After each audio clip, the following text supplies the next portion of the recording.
Hello aspirant, welcome back to my YouTube channel BPSC की तैयारी। तो आज हम पढ़ने जा रहे हैं क्लास 6 साइंस का चैप्टर 5 शरीर में गति, बॉडी मूवमेंट। तो चलिए एक एक करके इसके सारे टॉपिक को पढ़ते हैं। मानव शरीर एवं इसकी गतियाँ। हमारे शरीर में कई अंग होते हैं जो गति करते हैं, कुछ एक दिशा में तो कुछ एक से अधिक दिशा में घुमाए जा सकते हैं। हमारे शरीर में कई ऐसे अंग जैसे हाथ, पैर, गर्दन, कंधा, बहुत सारे ऐसे अंग होते हैं जो गति करते हैं, मतलब जिसे आगे पीछे दाएं बाएं हर दिशा में घुमा सकते हैं। हम अपने शरीर की उसी स्थान को मोड़ या घुमा सकते हैं जहां दो हिस्से एक दूसरे से जुड़े हो। दो हिस्से मतलब जैसे कोहनी, घुटना, कंधा, जहां पर दो जो बड़े बड़े हड्डियों का दो हिस्सा एक दूसरे से जुड़ा हो, उसी को हम हिला सकते हैं, गति कर सकते हैं। इन स्थानों को संधि या जोड़ कहते हैं। हमारे शरीर में कठोर संरचनाएं अस्थियां होती हैं जो विभिन्न प्रकार से एक दूसरे से जुड़ी होती है। जैसे हम अपने हाथ में या कहीं भी दबा के देखते हैं तो कुछ ऐसे कठोर दबता नहीं है, जो ऐसा कुछ टच करने में फील होता है तो वही हड्डी कहलाती है, उसे ही अस्थि कहते हैं। अनेक प्रकार की संधियां। अब चलिए हम जो संधियों के बारे में पढ़ते हैं। संधि जैसे ये मान लीजिए यहाँ पे दो ऐसे हड्डी जो है वो जुड़ा है, तो यहाँ पे आपको मोड़ने में देखिए इजी लग रहा है, तो यहाँ पे एक संधि पाई जाती है, इसी को जॉइंट कहते हैं, संधि। अब चलिए हम विभिन्न प्रकार की संधियों को एक एक करके पढ़ते हैं। सबसे पहला है कंदुक खलिका संधि, जिसे इंग्लिश में बॉल एंड सॉकेट जॉइंट्स बोला जाता है। इस संधि में क्या होता है? इस संधि में एक अस्थि का गोल हिस्सा दूसरी अस्थि की कटोरी रूपी गुहिका में धंसा होता है। जैसे ये देखिए, यहाँ पे एक गोल सी हड्डी है, ठीक है, और दूसरी हड्डी है वो कटोरी के आकार की बनी है और उसके अंदर ये धंसी हुई है।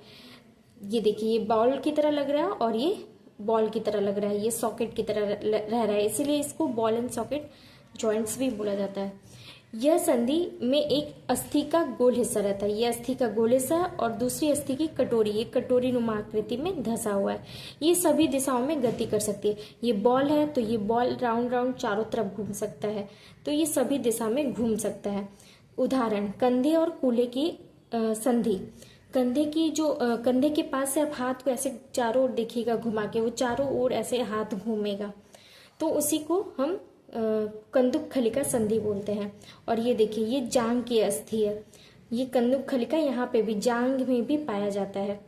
जो हमारा पैर होता है, पेल्विक जॉइंट, वहाँ सॉरी जांग के पास जो होती है हड्डी, वहाँ पे भी इसी तरह बॉल और सॉकेट की तरह जुड़ा होता है।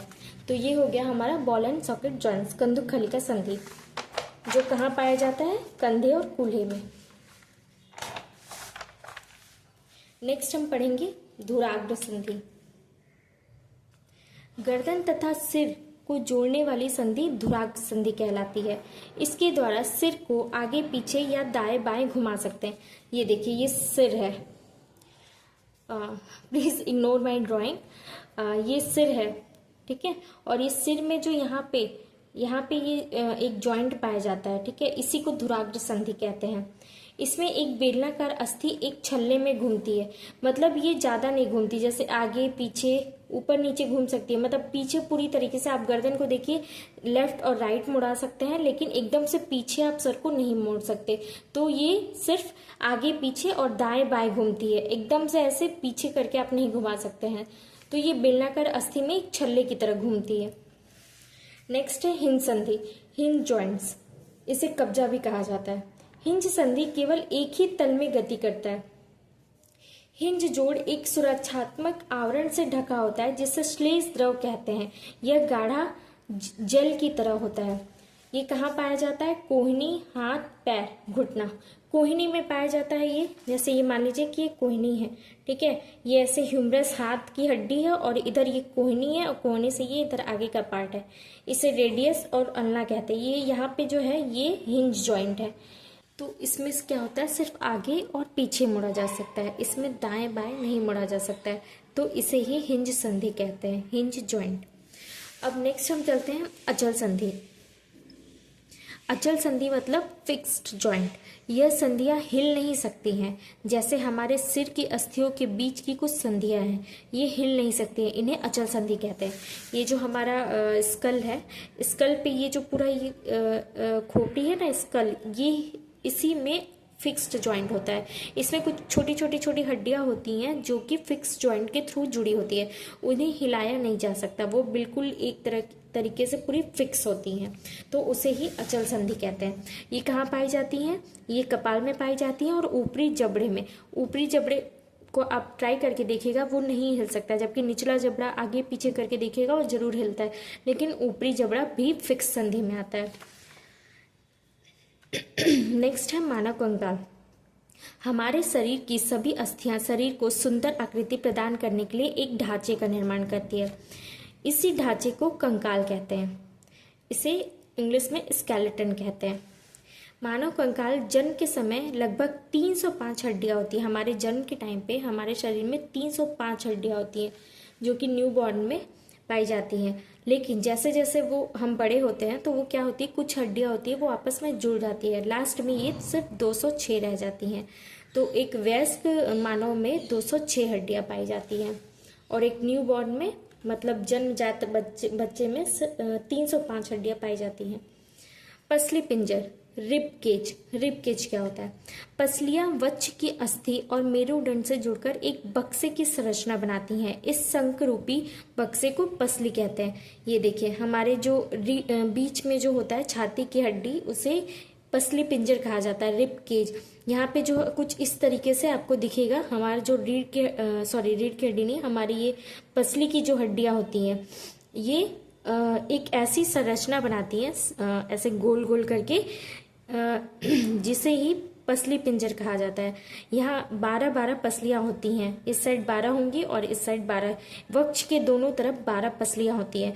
ये हमारे शरीर के कुछ महत्वपूर्ण अंग जिसके इसके अंदर सुरक्षित होते हैं। इसके अंदर हमारा हार्ट होता है, लंग्स होता है, तो ये जो कुछ एकदम से नाजुक जो अंग होते हैं उनको सुरक्षा प्रदान करता है, ये जो हमारा रिब केज है। मेरुदंड, बैकबोन, ये हमारे पीठ में ऐसे लंबी सी एक संरचना पाई जाती है जिसे मेरुदंड कहते हैं। इसी में वो रिब केज भी जुड़ा होता है। मेरुदंड अनेक छोटी छोटी अस्थियों से बना होता है जिसे कशेरुका कहते हैं। ये देखिए ये जो छोटी छोटी छोटी हड्डी है ना, इसे कशेरुका कहते हैं। यह 33 कशेरुकाओं से बना होता है। ये 33 कशेरुका इसमें है। पसली पिंजर भी वक्ष क्षेत्र के इन अस्थियों से जुड़ा होता है, जो कि हमारा जो रिब केस था उससे भी ये जुड़ा होता है और ऊपर की ये स्कल से भी जुड़ा होता है। कंधे की अस्थि, शोल्डर बोन्स, हमारे कंधे में एक दोनों तरफ एक ऐसी मजबूत अस्थि पाई जाती है जो कि थोड़ी उभरी हुई ऐसे निकल के आती है, उसी को कंधे की अस्थि कहते हैं। श्रोणि अस्थियां, पेल्विक बोन्स, ये हमारे नीचे के पार्ट में, जैसे हमारा जो जहाँ से हम बैठते हैं वहाँ का पार्ट है। ये देखिए ये जो हड्डी है ना, ये मजबूत हड्डी, इसी के हेल्प से हम बैठ सकते हैं जमीन की सतह पे या किसी चीज़ पे भी, इसी के हेल्प से हम बैठते हैं। श्रोणि अस्थियां बॉक्स के समान पाए जाने वाली ऐसी अस्थियां होती हैं जो एक प्रकार की संरचनाएं बनाती हैं जिससे अमाशय के नीचे पाए जाने वाले अंगों की रक्षा होती है। अमाशय के जो नीचे पाए जाने वाले अंग है उनकी रक्षा के लिए ये होता है। यह कूल्हे वाला हिस्सा है जिसके सहारे हम बैठते हैं। नेक्स्ट है उपास्थि, कार्टिलेज। हमारे शरीर में अस्थि, उपास्थि, मांसपेशियां, ये सारी चीजें मिलकर हमारे एक शरीर की संरचना करती है। तो उपास्थि क्या होता है? कंकाल का वह भाग जो हड्डियों की तुलना में नरम होता है। ये भी हड्डी होता है लेकिन ये नरम होता है और इसे आसानी से मोड़ा जा सकता है। यह नाक की नोक पे होता है, कान के ऊपरी भाग में पाया जाता है, इसे ही उपास्थि कहते हैं। शरीर की संधियों में भी उपास्थि पाई जाती है। मानव कंकाल अनेक अस्थियों, उपास्थियों और संधियों से मिलकर बना होता है। नेक्स्ट है मांसपेशी, मसल्स। यह हिस्सा अस्थियों से जुड़ा होता है। यह शरीर को गति करने में अकेले काम कर सकता है। संकुचित होने पर पेशियां उभर जाती हैं। जैसे कभी कभी आप देखिएगा ऐसे यहाँ की जो मसल्स होती है उसको आप ऐसे करके मुट्ठी बना के अपने उस टच करने की कोशिश कीजिएगा, तो वो जो कहते हैं ना, देखो मेरा एप्स निकल गया, मेरा एप्स यहाँ का मतलब कोहनी के जो ऊपर का भाग है तो वो ऐसे उभर जाता है, संकुचित होने पे ऐसे उभर जाता है। जंतुओं की चाल, नेक्स्ट हमारा टॉपिक है जंतुओं की चाल। तो इसमें एनसीईआरटी में कुछ 4-5 टाइप के एनिमल्स हैं जिनकी चाल के बारे में यहाँ डिटेल में बताया गया है, जिसमें सबसे पहला है अर्थवर्म, केचुआ। केचुआ का जो शरीर होता है एक सिरे से दूसरे सिरे सटाकर रखे गए एक छल्ले से बना होता है। जैसे आपको लगेगा कि एक छोटा छोटा छोटा छल्ला है जो एक दूसरे से जुड़ा हुआ है, वही केचुआ का शरीर है। और ये देखिए किस तरीके से ये रेंग रहा है, देखिए इसके बारे में हम डिटेल में पढ़ेंगे आगे। इसके शरीर में अस्थियां नहीं होती हैं, एक भी हड्डियां इसके शरीर में नहीं पाई जाएगी, परंतु इसमें पेशियां होती हैं, पेशियां जो इसके शरीर को घटने और बढ़ने में सहायक करती है। चलने के दौरान केचुआ अपने शरीर के पश्च भाग को भूमि में जकड़े रहता है तथा अग्रभाग को फैलाता है, फिर अग्रभाग को भूमि में पकड़ता है और पक्ष भाग को स्वतंत्र कर देता है।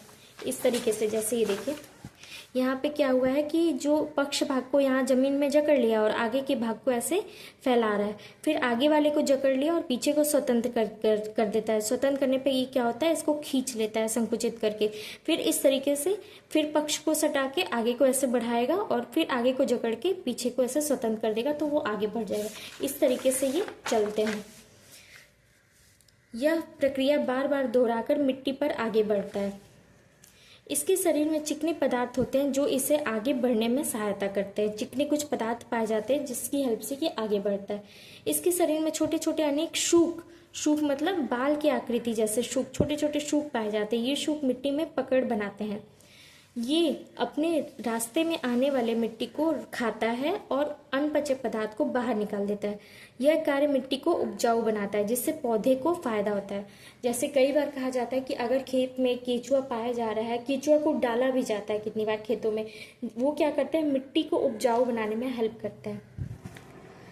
नेक्स्ट टॉपिक, घोंघा, स्नेल।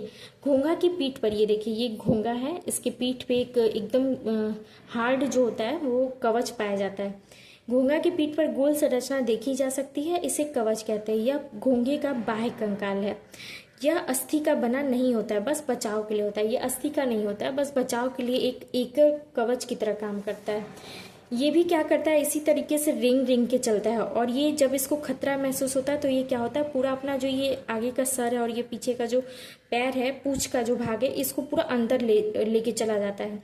और फिर उसको धीरे से जब देखता है कि खतरा नहीं है तो ऐसे बाहर निकाल के धीरे धीरे रेंगता है। और ये जो स्कल, मतलब स्कल नहीं है, ये जो इसका बाहरी संरचना है, इसको कोई हेल्प नहीं करता है चलने में, बस ये इसको खींचता है और अपने साथ रखता है ताकि वो खतरे के टाइम उसके अंदर जाके छुप सके। अब नेक्स्ट हमारा जो एनिमल है, तिलचट्टा, कॉकरोच। तिलचट्टा जमीन पर चलता है, दीवार पे भी चढ़ता है और वायु में भी उड़ता है। इसमें 3 जोड़ी पैर होते हैं जो चलने में सहायता करते हैं। इसका शरीर कठोर बाह्य कंकाल द्वारा ढका होता है। ये देखिए ये जो शरीर है, ये जो ऐसे बाह्य कंकाल है, ये कठोर होती है और इसमें बहुत सारी ऐसे परत पाई जाती है जिसको वो यूज करता है अपने उड़ने के लिए। और जब ये उड़ता है तो ये जो परत होती है वो खुल के पंख में कन्वर्ट हो जाती है। इसका शरीर कठोर बाह्य कंकाल द्वारा ढका होता है। यह बाह्य कंकाल विभिन्न एककों की परस्पर संधि द्वारा जुड़ा होता है जो गति संभव करता है। फिर ये क्या होता है, पंख बनता है तो इसकी सहायता से ये उड़ता है और ये जो पैर है इसकी सहायता से ये चलता है। पक्षी, बर्ड। पक्षी हवा में उड़ते हैं तथा भूमि पर चलते हैं। बत्तख तथा हंस जैसे कुछ पक्षी जल में तैरते भी हैं। इनके अस्थियों में वायु प्रकोष्ठ पाया जाता है। ये देखिए जैसे मान लीजिए ये पक्षी है, ठीक है, इसका ये पंख है, ये पैर है, इसकी जो अस्थियां हैं इसमें वायु प्रकोष्ठ पाया जाता है जिसकी वजह से ये क्या होता है, उड़ने में इनको हेल्प करता है, जिनके कारण इनकी अस्थियां हल्की तथा मजबूत होती हैं। अग्र अस्थियां रूपांतरित होकर पंख बन जाती है और कंधे की अस्थियां बहुत मजबूत है। ये जो यहाँ की कंधे की अस्थियां होती है वो बहुत मजबूत होती है जिसके कारण ये जब पंख को ऐसे फैला के उड़ते हैं तो उसे बहुत ज़्यादा उसे हेल्प मिलता है। नेक्स्ट है मछली, फिश। मछली का सिर और पूंछ उसके मध्य भाग की अपेक्षा पतला होता है। ये देखिए ये पतला होता है पूंछ और जो होता है आगे का पार्ट, और नुकीला होता है। यह धारा रेखीय आकृति कहलाती है। इसका कंकाल दृढ़ पेशियों से बना होता है, बहुत ही दृढ़ पेशियों से इसका कंकाल बना होता है। तैरने की प्रक्रिया में शरीर का अग्रभाग एक ओर मुड़ जाता है और पूंछ विपरीत दिशा में मुड़ता है। इससे एक झटका सा लगता है और आगे की ओर ये बढ़ जाती है। ये देखिए, जैसे ये है, इधर सर गया तो इधर पैर गया, इधर सर गया तो इधर पैर, और मतलब विपरीत दिशा में उसका सर जाता है और विपरीत दिशा में उसका पूंछ जाता है, जिसकी वजह से उसको एक झटका सा लगता है और जिससे वो आगे बढ़ जाता है। तो ये था मछली का चलने का प्रक्रिया। तो शरीर में गति में इतने ही पॉइंट्स थे। अब इसके नेक्स्ट पार्ट में हम इससे रिलेटेड क्वेश्चन करने वाले हैं। अगर आप लोगों को मेरी वीडियो पसंद आती है तो please like, share and subscribe and don't forget to comment. Thank you.